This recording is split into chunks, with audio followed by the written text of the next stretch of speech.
कामं संपता संपत नाहीत. रात्री खूप थकवा जाणवतो.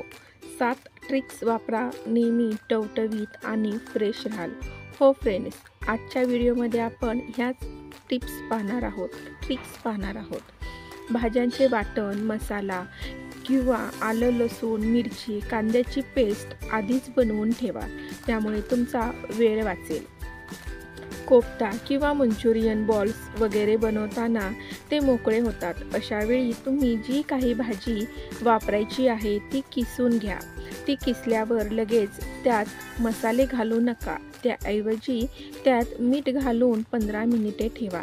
त्यानंतर भाज्यांमध्ये पाणी येईल आणि जे पाणी असेल ते गाळून घ्या. त्यानंतर कोफ्ते बनवा, म्हणजे ते तुटणार नाहीत किंवा फाटणार नाहीत आणि यामुळे तुमचा वेळही वाचेल आणि थकवाही जाणवणार नाही. दही किंवा दह्याचा कोणताही पदार्थ फाटतो किंवा व्यवस्थित बनत नाही. कढी उकळल्यावर मीठ घातलं तरी कढी फाटलेली दिसते. अशावेळी तुम्हाला कढीचा गॅस बंद केल्यानंतर मीठ टाकायचे आहे. दह्याची कढी चांगली शिजवून घ्या आणि बेसन शिजल्यावरच मीठ घाला. गॅस बंद केल्यानंतर 2-3 मिनिटांनंतरही तापमान चांगले असेल तर मीठ लगेच विरघळते. त्यामुळे तुमचा वेळही वाचतो आणि केला जाणारा पदार्थही बिघडत नाही. चपाती शिजल्यानंतर काही वेळाने कडक होऊ लागतात. पीठ मळताना पाणी आणि थोडे दूध मिसळून पीठ मळून घ्या. असे केल्याने चपाती कधीच कडक होणार नाही. मऊ लुसलुशीत अशी चपाती होईल.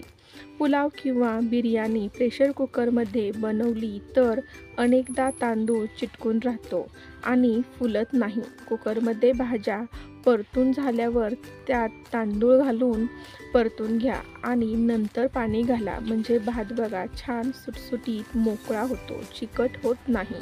तुमच्याकडे जे काही तांदूळ आहेत त्यापेक्षा अर्धा ग्लास पाणी जास्त घाला आणि नंतर त्यात 1 चमचे लिंबाचा रस घाला. त्याने तुमचा पुलाव किंवा बिर्याणी सर्वच फुलून येईल व सर्व घरातील मंडळीही खुश होतील असा सुटसुटीत भात पाहून.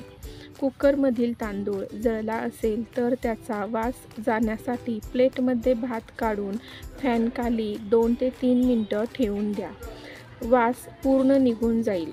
दुधाचे दही बनवताना दूध इतके गरम असले पाहिजे की जेव्हा तुम्ही बोट घालाल तेव्हा ते कोमट वाटेल. मग त्यात 1 चमचा दही घाला. त्यानंतर तवा गरम करून ही दहीहंडी गरम तव्यावर ठेवा. दही अतिशय उत्तम बनते. फ्रेंड्स, असेच नवीन व्हिडिओ पाहण्यासाठी चॅनलला सबस्क्राईब करा.